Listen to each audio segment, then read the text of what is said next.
Video और बनाओ mobile में किसी ये बन रहा है मीडिया को शेयर करो अपना है ये भाई लाइव अपने साथ ये लाइव इसमें अपना है और दूसरा एक वीडियो बना लेते हैं वो अपन शेयर कर देंगे। हाँ अदर न्यूज़ चैनल प्रॉपर बनाना है इसका तो अपन एक बाद में वीडियो बना लेते हैं। करा भैया स्टार्ट थोड़ी पीछे किसका हो रहा है ये पैक करो थोड़े से पास में आके लेना है वीडियो ताकि प्रॉपर आएगा। लाओ ज्यादा वापस दे दो यार नौकरी मांग रहा है भाई पैसे नहीं मांग रहा है नौकरी बैठ तो हमारी स्टार्ट। नमस्कार बहुत स्वागत है आपका नायक 24 में। आप ये मेरे पीछे जमावड़ा देख रहे हैं, ये जमावड़ा मुख्यमंत्री जनसेवा मित्रों का है जिन्होंने 3 दिन के अल्टीमेट के बाद फिर भोपाल के शाहजहानी पार्क में धरना प्रदर्शन शुरू कर दिया है और ये शुरुआत है, आगे देखिए होता है क्या क्या। मैं आपको डायरेक्टली मिलवाना चाहूँगा हमारे बीच जो जनसेवा मित्र मौजूद हैं जो अपनी मांगों को लेकर शाहजहानी पार्क में उपस्थित हुए हैं। उनके हाथ में आप ये कटोरा देख रहे हैं, ये शिक्षित और ग्रेजुएट बेरोजगार युवा हैं। मध्य प्रदेश सरकार ने इनको बेरोजगार कर दिया है। ये कटोरा आप देख रहे हैं, हम इनसे बातचीत करना चाहेंगे। पहले तो हम कटोरे के विषय में मुख्य रूप से बातचीत करना चाहेंगे कि इसका पूरा उद्देश्य क्या है। आप जो यहाँ पे लेके आए हैं, आप ये जो आपके हाथ में कटोरा है इसका तो जनसेवा मित्रों का पहले भी कई बार सुन नहीं रही है, तो अभी की स्थिति उसके बारे में शासन हमारे बारे में भी नहीं सोच रही है। एक और शासन बोल रही है कि हम आपको रोजगार देंगे, आपकी योजनाएं बंद नहीं होंगी। यही एक 31 दिसंबर जैसे ही गया हमारी रोजगार छीन लिया गया। जनसेवा मित्रों के बारे में शासन कुछ नहीं सोचे, बस यही रोजगार है हमारे लिए। अब ये कटोरा लेकर हम जगह जगह भीख मांगे। तो ये जनसेवा मित्रों का पूरा कहना ये है कि हमारे हाथ में जो कटोरा है वो हम सिर्फ भीख मांग सकते हैं। ये मध्य प्रदेश सरकार की देन है, खासतौर से मध्य प्रदेश के मुखिया की, जिनका रुख जनसेवा मित्रों के बीच बिल्कुल भी नहीं हुआ है। आप ये सर में कटोरा क्यों लगा रहे हैं, क्या बात है? देखिए भाई साहब, अब यही विषय रह गया, हमको बेरोजगार कर दिया, हमारी सेवाएं समाप्त करके। सेवाएं बढ़ने का कोई है नहीं, कोई भी आसान नहीं दिख रहा है हमें तो। और भी शासन की तरफ से कोई निर्देश या फिर आदेश नहीं दिया गया है कि हमारे लिए कोई अच्छा जो है निर्णय लिया गया है शासन की तरफ से। ऐसा कोई भी निर्देश अभी तक नहीं लिया गया है। चलिए, तो मध्य प्रदेश सरकार बिल्कुल भी युवाओं के बारे में सोच नहीं रही है। हमारे बीच और भी तमाम जनसेवा मित्र मौजूद है। ये कटोरा आपसे अलग रखा हुआ है, क्या आप इसको छोड़ना चाहते हैं? थोड़े से पास में आइए जी। तो क्या लगता है कि पहले जो धरना प्रदर्शन किया था जनसेवा मित्रों के द्वारा उसकी सुनवाई नहीं हुई है, अभी जो धरना प्रदर्शन हो रहा है उसकी सुनवाई हो सकती है? अब ये धरना बार बार करके हम लोगों को ऐसा प्रतीत होने लगा है युवाओं को कि उग्र आंदोलन के बगैर सरकार सुनेगी नहीं। क्योंकि प्यार से हम आराम से कह रहे हैं सरकार से कि सुन लो, हमारी ज्ञापन दे दिया, हमने ब्लड डोनेशन का कैंप रख के रक्तदान भी कर दिया जिसमें 51 यूनिट रक्तदान दिया। इसके बाद भी सरकार नहीं सुन रही है, तो ऐसा लग रहा है कि उग्र आंदोलन करना पड़ेगा। मिट्टी का तेल डाल के आग लगा लेंगे 2-4 जनसेवा मित्र, तब शायद सरकार के कान में थोड़ी बहुत आएगी। ऐसे तो सरकार सुन नहीं रही है। तो क्या सड़कों पे निकलने वाले हैं आप? अभी तो सड़कों पर निकलने का कुछ नहीं है, लेकिन सड़कों पे फिर निकलेंगे। यदि सरकार नहीं मानेगी तो हम सड़कों पे भी निकलेंगे और मिट्टी का तेल डालकर जनसेवा मित्र आग भी लगाएंगे अगर सरकार हमारी नहीं सुनेगी। सरकार से यही मांग है हमारी कि स्थायी कर दीजिए। हमने योजनाओं का लाभ दिलाया है, जमीनी स्तर पर जन कल्याणकारी योजनाओं का लोगों को लाभ दिलाया है, और आज सरकार हमारी सुन नहीं रही है। पूर्व मुख्यमंत्री जी ने कहा था उस समय कि आप जनता की चिंता कीजिए, आपके भविष्य की चिंता मैं करूंगा। लेकिन अब वो कौन है? सरकार तो उन्हीं की है, वो नहीं है तो क्या हुआ? लेकिन सरकार तो उन्हीं की है। हमारी यही मांग है कि हमारा स्थायी किया जाए हम सभी जनसेवा मित्रों को। 9300 जनसेवा मित्र हैं हम लोग। एक तरफ बीजेपी सरकार ये कहती है कि हम प्रत्येक परिवार पर रोजगार देंगे, और 9300 जनसेवा मित्रों की अपेक्षा यही है हमारा कि 9300 जनसेवा मित्र हैं और 9300 ही परिवार बेरोजगार हो जाएंगे। अब कारण क्या है जिसके कारण आप लोगों की सुनवाई नहीं हो पा रही है? कारण तो सरकार को ही पता होगा कि क्या है। हमने तो ज्ञापन दे दिया है लेकिन सरकार सुन ही नहीं रही है। अब हमारा तो यही है कि हम सभी जनसेवा में जैसे गांव-गांव जाकर योजनाओं का लाभ दिलाते हैं लोगों को, अब गांव-गांव जाकर ये कहेंगे कि बीजेपी को वोट मत देना। अब ये कहेंगे जाकर? बिल्कुल, गांव-गांव जाएंगे 9300 और ये कहेंगे कि बीजेपी को वोट नहीं देना। हम लोग आपको योजनाओं का लाभ दिलाते थे, हमें सरकार ने हटा दिया है। अब आपको कोई नहीं है लाभ दिलाने वाला, क्योंकि रोजगार सहायक पंचायत सचिव पटवारी ये हड़ताल पर थे, उस समय हमने जनता का ख्याल किया है, सरकार की योजनाओं को पहुंचाया है उन तक, लेकिन अब सरकार हमारा ख्याल नहीं कर रही है। आने वाले लोकसभा चुनाव में क्या प्रभाव पड़ेगा जनसेवा मित्रों? अब जनसेवा मित्रों का प्रभाव पड़े या न पड़े, लेकिन प्रयास जरूर करेंगे। हम गांव-गांव जाकर ये जरूर कहेंगे कि बीजेपी को वोट मत देना। ये भी नहीं कहेंगे कि पर्टिकुलर हम किसी और को दिला रहे हैं, नहीं, लेकिन बीजेपी को मत देना, ये जरूर कहेंगे गांव-गांव जाकर। 9300 जनसेवा मित्र और सभी एक्टिव है सोशल मीडिया पर। अभी हमने ट्रेंड किया था, जो इंडिया में टॉप पर था, ट्रेंडिंग लाएंगे। युवा बेरोजगार है, बीजेपी को वोट मत दो, मत दो, मत दो, यही कहेंगे हम जब अगर सरकार नहीं सुने।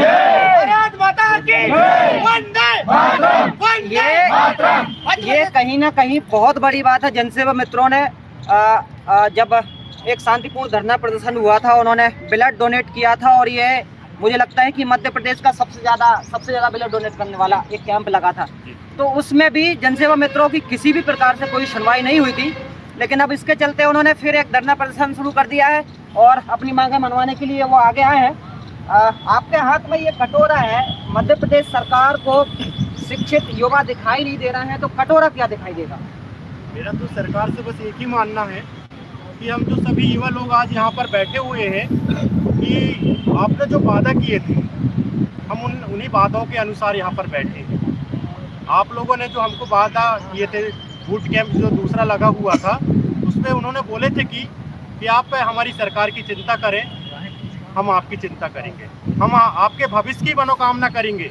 ऐसे हमको पूर्व मुख्यमंत्री जी ने हमसे वादा किया था। पर आज मुख्यमंत्री जी तो वो नहीं रहे, पर उनकी सरकार है। हर सरकार तो पूरा वादा कर सकती है और सरकार के हाथ में पूरा है।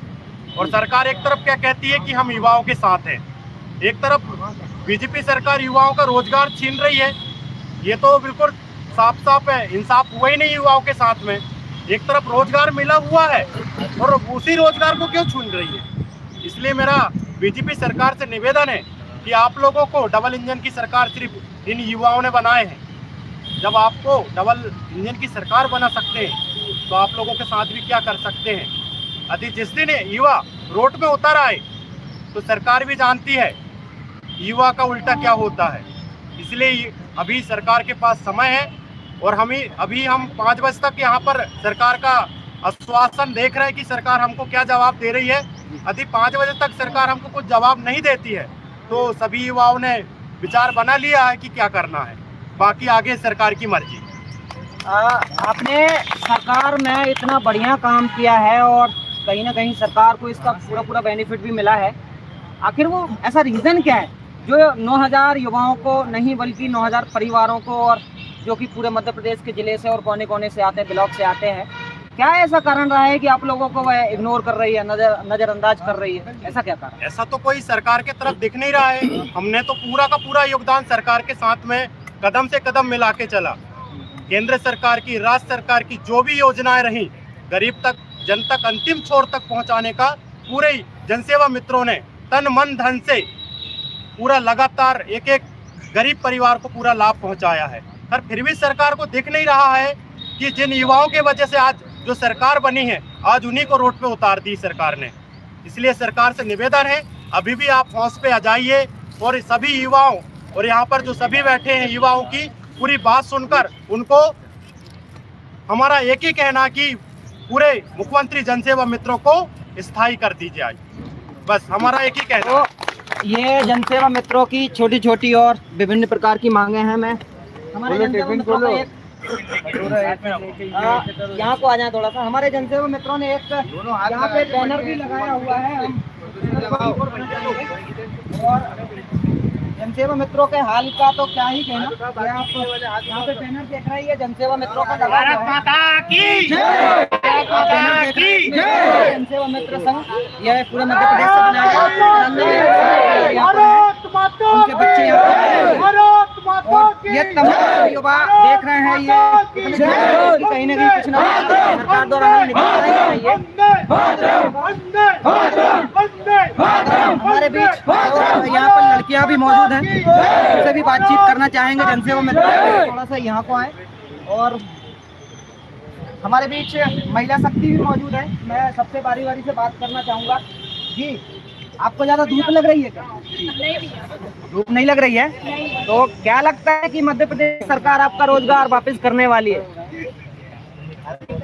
नहीं करने वाली भैया। हम लोग इतना वेट अपने रोजगार के लिए आए हैं यहाँ पे इतने दूर से, तो मतलब अपने शासन को कुछ सोचना चाहिए हमारे बारे में। कहाँ से आए आप? हम बालाघाट जिले से आए हैं। बालाघाट जिले से। अभी क्या मांगे रखी है आपने सरकार? हमें स्थायी रोजगार दिया जाए। स्थायी रोजगार की मांग को लेकर यहाँ पर महिला शक्ति मौजूद है और हम यहाँ पे हम और भी दिखाना चाहेंगे। एक हमारी महिला शक्ति है, वो अपने बच्चे को साथ में लेके आए हैं। नहीं कोई बात नहीं है, आप ही बोल दीजिए आप कहाँ से आए? मैं बालाघाट जिले से आई जी। तो क्या लगता है कि आप जिस परिस्थिति में वहाँ से यहाँ आए हैं और जो कष्ट आप झेल रहे हैं वो मध्य प्रदेश सरकार को दिखाई नहीं दे रहा है? दिखाई दे रहा है, पर वो इग्नोर कर रहे हैं हमें, जानबूझ से इग्नोर कर रहे हैं। हम इतना स्ट्रगल कर रहे हैं, इतनी मेहनत कर, इतनी कड़ी धूप में कर रहे हैं, पर वो हमें फिर भी इग्नोर किए जा रहे हैं। हम इतना सुबह से कल से निकले, हम लोग ने ना कुछ खाया कुछ पाया, सुबह से यहाँ आके बैठे, फिर भी हम पे ध्यान नहीं दे रहे हैं। उन्हें करना चाहिए, हमें स्थायी रोजगार देना चाहिए। हम सबकी ये मांग है कि हमें स्थायी रोजगार दिया जाए। आपका क्या नाम है? क्या नाम है आपका? बताओ ना, बोलिए। ये कहीं ना कहीं जुनून और जोश देखने को मिलता है कि चाहे परिस्थिति कैसी ही क्यों ना हो, हमें रोजगार चाहिए और रोजगार हम लेके रहेंगे। ये मध्य प्रदेश के युवा हैं और मध्य प्रदेश के युवा किसी भी परिस्थिति तक अपना सब कुछ दांव पर लगा के और यहाँ पे आए हैं। तो कहाँ से आए आप? बैतूल जिले से। बैतूल से आए हैं। कितना टाइम लगा है वहाँ से यहाँ तक आने में? सर 4 घंटे लगे। 4 घंटे लगे हैं। तो कहीं ना कहीं जरूरत होगी, पानी भी चाहिए, सोने की व्यवस्था भी चाहिए। तो क्या लगता है कि आप जो आज धरने प्रदर्शन कर रहे हैं यहाँ पे, सर सरकार हमें बिल्कुल भी सहयोग नहीं कर रही है। जिस प्रकार हमने चुनाव के टाइम सरकार को सहयोग किया है, आचार संहिता में भी जाकर हमने प्रचार प्रसार किया है, पूरी जन कल्याण योजनाओं को जन जन तक पहुँचाया है, डोर टू डोर जाकर। तो सरकार इस पर ध्यान नहीं दे रही है। अब हमें ध्यान देना पड़ेगा लगता है। तो कैसा ध्यान देने वाले हैं आप? सर वो तो बात करेंगे हमारे संगठन सब बताते हैं आप लोगों को। ये तो कितने लोग हैं आप? 9300 लोग हैं हम सर। और जिस प्रकार से मुख्यमंत्री जी ने अपनी योजना में कहा था, एक दिन बूथ कैंप भी लगाया था, जिसमें कहा गया था कि सभी को रोजगार दिया जाएगा और आप काम करते रहो, आपके भविष्य की चिंता मैं करूँगा। और अभी भविष्य की चिंता हो नहीं रही? भविष्य की चिंता हो नहीं रही है और ये भविष्य देख रहे धूप में बैठ के निकाल रहे हैं हम लोग। तो ऐसा काम करेंगे तो कैसे बात बनेगी ऐसा, आप खुद समझ रहे हो। ये तो ये युवा हैं और वो अपना जो एनर्जी है वो इस धूप में और यहाँ पर खत्म कर रहे हैं मध्य प्रदेश के युवा। और भी तमाम युवा साथी मौजूद हैं, धूप से भी बच रहे हैं, कुछ चाह रहे कि नहीं हमारा जो है सोल्यूशन निकलना चाहिए। हाँ जी, कहाँ से आए जी? तो क्या लगता है कि जनसेवा मित्रों की जो यहाँ पे मांग रखी गई है वो लगभग सरकार सुनेगी कुछ हद तक? हम उम्मीद तो करते हैं कि हम लोगों की मांग को सुना जाएगा, क्योंकि उस समय जो रोजगार सहायक और सचिव हड़ताल पर थे, तो देखा जाए तो लाडली बहना जो योजना है, जो सरकार की कल्याणकारी योजना है, उसका जो काम किया है हम लोगों ने किया है। उस टाइम पर रोजगार सहायक और सचिव भी हड़ताल पर थे, तो हम लोगों ने खेतों में जाकर KYC करा है और लाडली बहनों के लगभग फॉर्म हम लोगों ने ही भरे, लेकिन सरकार हम लोगों के ऊपर कुछ ध्यान नहीं दे रही है। बस हमारी यही मांग है कि हम लोगों को स्थायी किया जाए। आंदोलन कब तक चलने वाला है आप? ये तो अनिश्चितकालीन है। अभी 10 तारीख को भी हम जमहूरी मैदान में बैठे थे, तो सरकार की तरफ से बोला गया है कि 3 दिन में कुछ निर्णय निकाला जाएगा, लेकिन अभी तक कुछ परमिशन के तहत बैठे हैं यहाँ पर खजानी पर धरना देंगे। तो ये युवा हैं और मैं क्या ही कहूँ युवाओं के बारे में, खास तौर से मध्य प्रदेश के युवा। मध्य प्रदेश युवाओं का प्रदेश कहा जाता है और वहीं युवाओं की ये स्थिति है कि उनको रोडों पे निकलना पड़ रहा है, उनके हाथों में कटोरा लेके चलना पड़ रहा है ताकि उनको रोजगार वापस किया जाए या रोजगार जो था छोटा मोटा वो रोजगार उनको मिले। जी, तो आप कहाँ से आए? हम जिला रीवा से आए। रीवा से आए, तो किस पर्पज से हैं यहाँ पे? मुख्यमंत्री जनसेवा मित्र हैं हम लोग, यही कि धरना प्रदर्शन दें, हम लोग को स्थायी किया जाए। हम लोग का जो सेवा समाप्त कर दिया गया है 31 जनवरी को, उसको पूर्ण बहाल किया जाए पूर्ण रूप से। और जो पूर्व मुख्यमंत्री जी ने वादा किया था कि हर 50 परिवार में एक जनसेवा मित्र रखेंगे और 3 लाख तक इसकी संख्या बढ़ाने को बोले थे, और वो अपना वादा नहीं निभा रहे हैं और हम लोग को बेरोजगार कर दिए हैं। इसलिए मोहन सरकार जी से निवेदन है कि हम लोग को बहाल किया जाए और हमारी सेवा निरंतर जारी रखी जाए और स्थायी किया जाए हम लोग को जनसेवा मित्रों को। पिछले कुछ दिनों पहले जब धरना प्रदर्शन हो रहा था तो आपने अल्टीमेट दिया था गवर्नमेंट को। हाँ, तो अभी क्या अल्टीमेट है कि अनिश्चितकालीन रहेगा? अनिश्चितकालीन है हम लोग का। ये तो लगता है कि सरकार द्वारा हाँ, उस दिन अपने यूट्यूब पे चलता है भैया, यूट्यूब पे चलती है। मैं तो बैठा हूँ, लाइव था यार, लाइव चलता है। यही नायक नायक 24 लिख दो, उसमें आ जाएगा। लाइव था, लाइव।